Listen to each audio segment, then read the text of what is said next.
Saya mau mengucapkan terima kasih dan kita tepuk tangan buat panitia dari BINUS dong yang bikin ini. Yuk.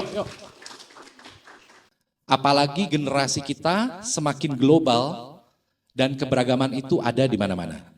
Nah, bagaimana kita memastikan bahwa kita tetap bisa menjaga sebuah integritas dalam profesi ini dalam mendesain untuk pengguna masyarakat yang beragam. Itulah yang akan kita bahas hari ini ya teman-teman. Jadi kita akan mengeksplor mengenai topik ini. Para kontributor berpikir ini juga teman-teman dari kalian juga kita undang untuk berbicara. Yang pertama, ini tuan rumah di sini. Welcome on stage, Atar Iza, please.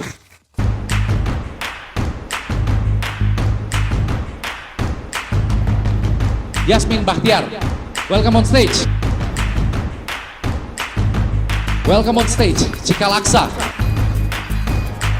Welcome on stage, Beva Fadullah.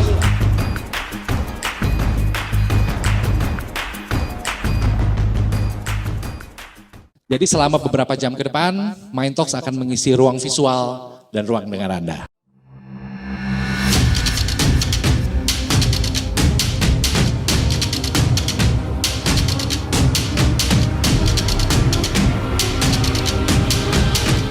Kepada orang-orang awam, kepada Civitas Academy, kepada para profesional. Triggernya, bangunan Kodam, bangunan pemerintah direnovasi. Ruins yang ada itu diperkuat saja.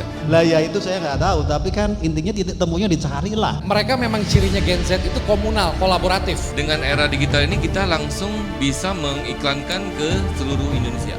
Overthinkingnya, aduh gimana ya kalau nanti desain saya jelek, gimana kalau ada orang yang jadi haters kita. Sebuah desain itu bukan bagus atau jelek, tapi yang ada itu benar. Lalu untuk fabric, kita juga ada penggunaan fabric yang sustainable. Kalau di kota tua Jakarta dekat laut, lebih parah lagi. Lama-kelamaan memang AI ini bisa lebih cerdas. Saya jadi lebih mager, banyak hal yang disediakan di AI. Pasti ada ukurannya gitu. Karena kan nggak semua tuh harus kita kuasai. Harus mengalami tapi harus belajar. Belajar, betul. Prepare aja. Dari 18 jam yang kita punya, karena 6 jam kita tidur, kita bisa jadi punya komposisi yang kita prioritaskan untuk si excitement itu. Bersama Mind Talks, kita akan mengisi ruang visual dan ruang dengar Anda.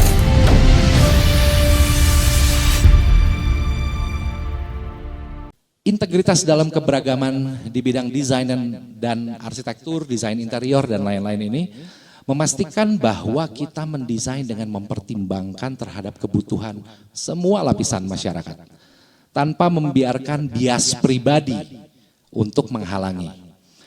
Contoh misalkan pada saat teman-teman mendesain sebuah ruang publik.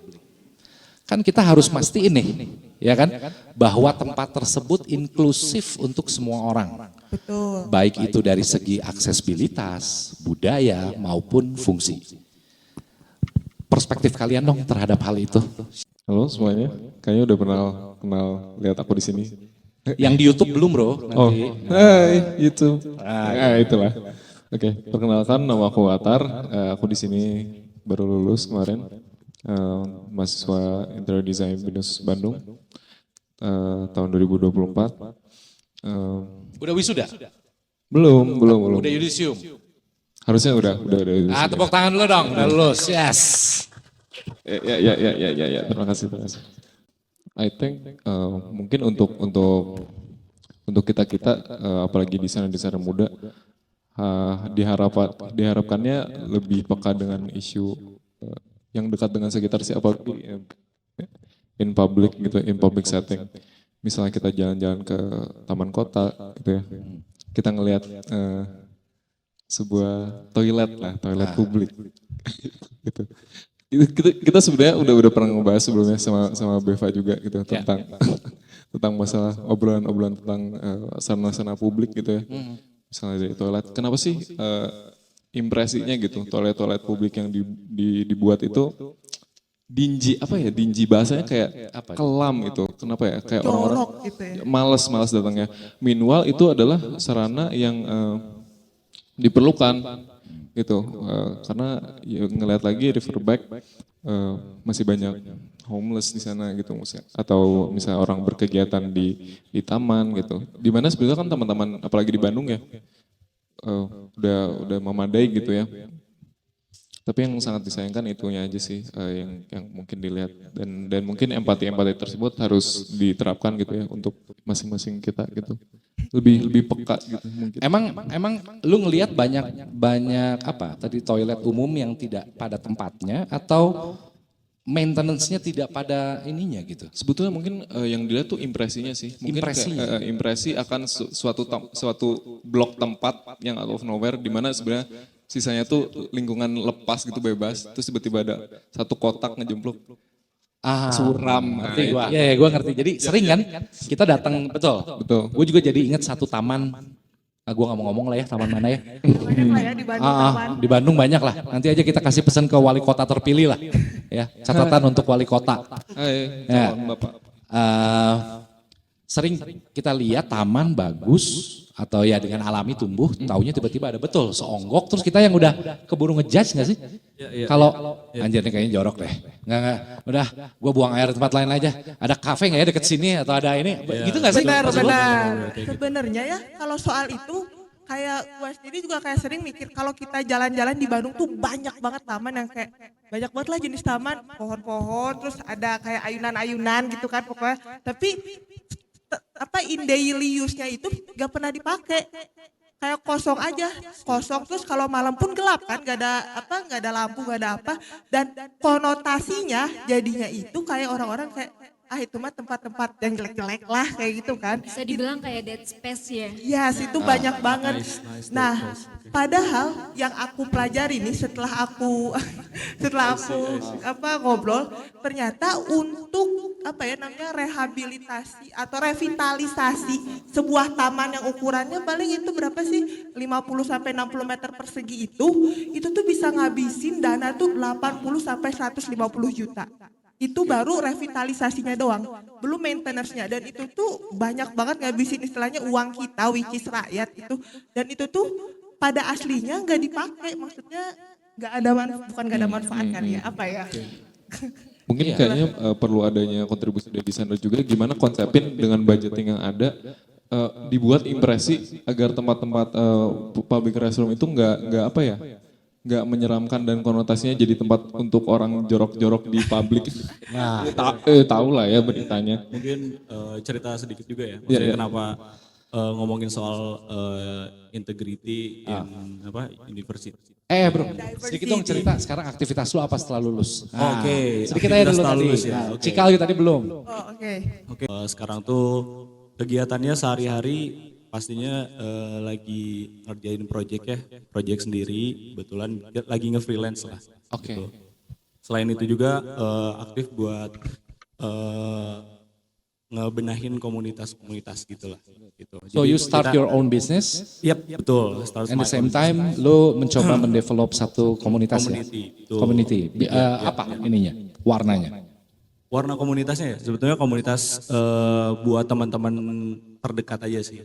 So far ya. Karena emang kita baru punya teman-temannya, skupnya masih di kuliahan gitu. Nah sebetulnya pengennya sih si komunitas ini tuh teman-teman bisa ngerespon dan bisa jadi media gitu buat teman-teman bisa grow di komunitasnya. Wes, keren. Respon desain gitu. Kasih tepuk tangan dong. Sebuah niatan baik kita dukung. Oke. Gitu. Jadi emang kadang kita sering ngobrol tentang itu gitu. Kalau as a designer juga mungkin kita bisa ngerespon hal-hal yang di sekitar kita gitu. Dan itu banyak gitu hal di sekitar kita. Bahkan kayak kaki lima mungkin, warung-warung di sekitar kita gitu. Jadi konteksnya bukan selalu toilet sebetulnya gitu. Jadi banyak hal betul yang bisa kita respon. Tapi respon seperti apa? Betul, untuk menjaga integritasnya pastinya kita harus kenal kan. Kenal tempatnya, budayanya, tempat di mana kita ngedesain gitu. Betul. Nah, untuk menjaga mungkin dari konteks integritas si tempatnya itu sendiri. Nah, gua pengen pendapat gini lah. Tadi lu benar mengenai tadi ya, satu tempat publik yang akhirnya menjadi kumuh dan lain-lain, sedangkan itu tuh sebetulnya fasilitas yang vital. Gua ke taman, misalkan dari gua mau buang air, ngapain gua mesti ke kafe lagi cari, karena kita sudah punya asumsi kan, bahwa itu pasti jorok deh, itu pasti kagak ada airnya deh. Pas dibuka gitu misalnya nekat, tuh kan bener kan, kerannya begitu gini, tuh kan gak ada air kan, gitu kan. Nah, tadi lu bicara mengenai kaki lima. Gue pernah ke satu daerah kemarin di luar Pulau Jawa. Dia bikin satu pasar modern. Pasar modern. Proyeknya proyek pemerintah. Tapi ternyata, gue bicara sama arsiteknya. Tapi ternyata dia bilang nggak terlalu berhasil. Kenapa?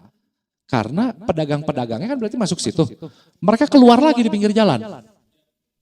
Karena bagi mereka di pinggir jalan itu lebih mudah diakses oleh para pembeli.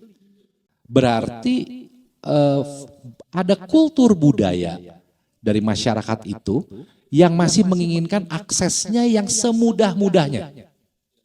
Tahu nggak sih? Akhirnya apa yang terjadi? Si pasar semi modern itu jadi kosong, abandoned. Lu bilang tadi dead space. Itu di tengah kota, Neng, di tengah kota tempatnya. Gitu ya, di satu daerah itu di tengah kota, abandoned, di luarnya jadi di bawah tuh, apa istilahnya kalau bahasa Sunda ngampar ya. Nah, ngampar di bawah gitu, karena orang begitu datang, emak-emak, ibu-ibu, semua langsung beli gitu. Nah, kan gue jadi berpikir gitu terkait dengan tadi kan kita bicara berarti budaya ya daerah situ. Kalau kita di Bandung kita juga tahu ada budaya-budaya yang erat kaitannya dengan flow activity. Emang sulit nggak sih untuk mendefinisikan kayak begitu ke dalam sebuah ruang kotak berpikir dalam mendesain? Kalau menurut saya, gitu, biar aman dikit lah menurut saya gitu ya.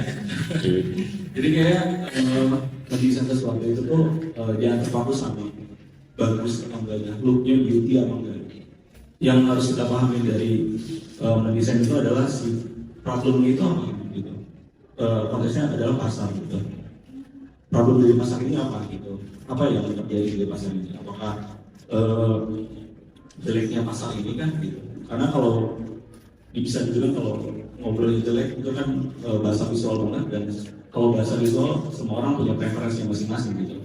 Menurut saya pasar-pasar tradisional itu bagus gitu, tapi beberapa orang melihatnya kayak ini ketinggalan zaman gitu. Nah jadi yang coba diselesaikan itu bukan dari segi looknya, bukan dari segi beauty-nya, tapi dari segi problem utamanya dari pasar itu apa gitu, yang emang mengganggu atau mungkin bisa jadi menghalangi gitu. Karena pasar itu kan konteks budaya lumayan kompleks juga ya. Itu kan bisa dibilang sebuah kota atau sebuah tempat yang ada pasarnya itu bisa dibilang itu jadi pusatnya gitu, pusat dari sebuah tempat. Jadinya perlu dikaji lagi tuh budaya seperti apa yang nanti akan hilang ketika kita memodernisasikan pasar itu. Nah mungkin itu yang kadang kita lupa gitu buat mendesain sesuatu. Kita selalu fokus kepada look-nya, beauty-nya setelah kita desain. Padahal belum tentu itu menjawab permasalahan sebenarnya. Nah sekarang gue mau coba kita kreatif. Kalau udah seperti itu jadi dead space tadi kata lu ya Yasmin ya. Apa yang harus kita lakuin terhadap itu? Let's say oke, akhirnya mereka jualan di depan. Ini bangunan di belakang jadi nggak kepake. Apa sih yang harus kita lakukan nih sebagai si desain untuk bisa memberikan ide kepada para pemangku kepentingan ya terhadap objek itu apa tuh? Oke, Yasmin. Ya, aku mau menanggapi dari pernyataan teman-teman. Contohnya soal pasar tradisional lah yang nggak mungkin dong kita mulai dari awal. Justru kita sebagai desainer itu sebagai apa ya, jembatan komunikasi lah, bagaimana kita membuat suatu ruang yang mungkin kita masih ada yang bisa dipertahankan, tapi ada juga yang dibuat lebih baik. Jadi kesimpulannya, dan juga tidak melupakan estetika serta fungsi dan problem solving dari hasil desain kita itu seperti itu. Dan mungkin contoh seperti kasus seperti ada bangunan pasar yang tradisional yang memiliki kesan masih kumuh, kurang atau gimana negatif lah. Nah kita sebagai desainer yang kita bilang kontemporer ya, ngikutin zaman. Meskipun kita buat sebuah desain yang mengikuti zaman, tapi kita tetap ambil beberapa unsur budaya lokal, itu tetap kita pertahankan seperti itu. Dan juga memikirkan siapa aja sih yang ke situ, siapa aja sih user-user dari ruang itu, seperti itu. dan itu kita bisa rutinkan juga dengan para desainer dan antusias lain, dan itu kita balik lagi ke yang diversity, keberagaman. Nah, keberagaman itu kan gak cuma dari latar belakang ya, bisa ada ras, usia, ataupun gender. Nah, kenapa kita di sini berkumpul tuh biar kita masing-masing membahas nih bagaimana peran kita sebagai desainer dan menerapkan inclusivity of diversity itu. Kayak yang tadi dia ngomong ya tuh si Atar. Yang tadi WC. Ya kalau cowok kan anjir kotor. Itu ada sebelah situ tuh spot. Kita bisa berdiri ya. Kalau perempuan, nah artinya kan ini isu gender gitu. Iya kan? Ya, penyamaan benar gak sih? Betul. Cikal. Sebenarnya kalau membahas pasar tadi, gue tiba-tiba punya ide nih. Nah, bukan apa? ide. Sebenarnya waktu tahun berapa gue tuh pernah ikut sayembara dan itu tuh dibimbing sama cutting. Nah, cutting gue itu waktu itu pernah nyaranin sebenarnya PKL itu emang gak bisa diusir gak bisa direvitalisasi gitu, karena emang itu kan ada budaya kebiasaan, karena emang orang suka belinya diem di mobil atau suka sate kan, jadi emang susah itu. Nah, satu-satunya yang hal yang bisa bikin dia mendapatkan tempat lebih baik pada saat itu cutting gue bilang gini, itu tempat itu kan dia suka di trotoar, berarti artinya trotoarnya harus diperlebar. Jadi si PKL-nya ditarik mundur, ada ruang buat emang PKL itu emang tempatnya di pinggir jalan gitu loh. Nah nanti di bawah itu tuh nanti dia bakal ada tempat cuci segala macamnya gitu kan. Nah jadi PKL dikasih di sana, kita kasih ruang. Nah habis itu balik lagi karena kita tuh kan sekarang musimnya SDGs ya, samping sustainable. Nah ngomongin air itu adalah hal yang susah musim panas ini pasti air bersih itu agak susah dan sebagainya. Nah ada teknologi di mana kalau sebenarnya air cucian kalau kita nyuci nyuci gituan, grey water ya? Ya grey water ini sebenarnya bisa diolah dan dibalikin lagi. Jadi untuk buat cuci lagi. Jadi emang use-nya itu buat cuci lagi, bukan buat kita masak air atau apanya. Jadi di bawah itu nanti bakal ada pengelolaan airnya, drainasenya itu, di mana nanti bisa balik lagi ke atas buat nanti digunakan buat cuci itu. Jadi sebenarnya permasalahan-permasalahan tadi itu bisa diatasi dengan kalau kita melihat sih perilaku dari si penjualnya kan, dimana kalau jual kaki lima biasanya cucinya di ember gitu kan. Nah dengan kita menyediakan wastafel dan nanti bakal balik lagi itu tuh sebuah kita nyediain menyelesaikan masalah si penjual yang tadi cuci pakai ember, dan juga kita sekaligus menyelesaikan itu tadi kesulitan air itu tadi sebenarnya. Tadi water treatment mungkin agak costly memang, tapi dibanding lu memaksakan modernisasi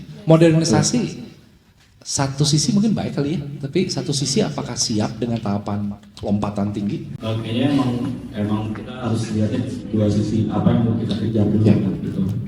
Mostly modernisasi itu pasti menawarkan fleksibel dan kecepatan gitu. Menurut saya sih balik lagi ya, yang kita desain kita harus melihat dulu konteks yang mereka butuhkan gitu. Apa yang mereka butuhkan dari konteks desain yang ditawarkan ini gitu. Kalau memang itu ya berarti memang bijaknya modernisasi ada di situ gitu. Menurut saya gitu. Karena banyak sih untuk menurut saya banyak penyelesaian pasar-pasar yang tidak direspon oleh modernisasi, tapi dia masih tetap maju sebagai pasar yang sustain gitu. Pasar yang memang bisa diterima oleh masyarakat sekitar dan bahkan mensejahterakan masyarakat sekitarnya. Zaman memang semakin pesat teknologi sana sini, orang-orang juga berpikir serba cepat. Tapi kita, I think we have advantage living in Asia karena aku lihat ini respect. Karena what makes us human, empathy. Ya itu I think mungkin takutnya kalau orang-orang berpikir, apalagi orang Indonesia kita berpikir kayak ini harus cepat, kereta harus cepat. Ini jadi nggak komenin gitu ya, tapi maksudnya kayak fast paced life, which is good, economy, stuff like that. Tapi gimana cara kita desainer bisa make a bridge between them? Sebenarnya itu task yang susah untuk bekerja sama. Sulit.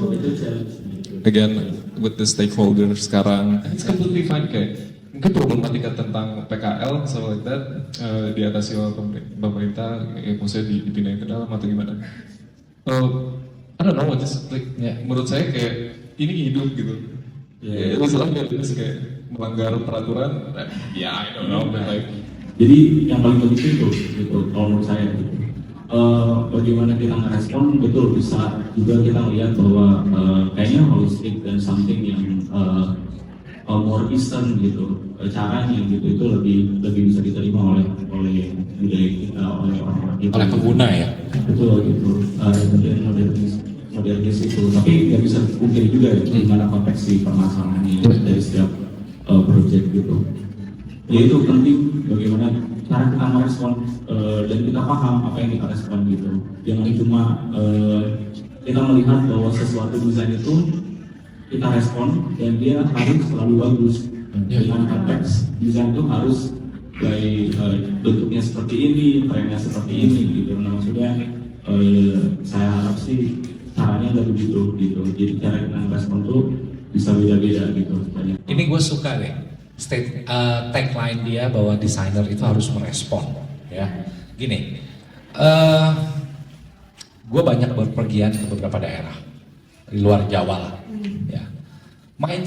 Mindset rata-rata di luar daerah terhadap aspek pembangunan ya, tadi ya kita bicara desainer dan lain-lain tuh mindsetnya Jakarta.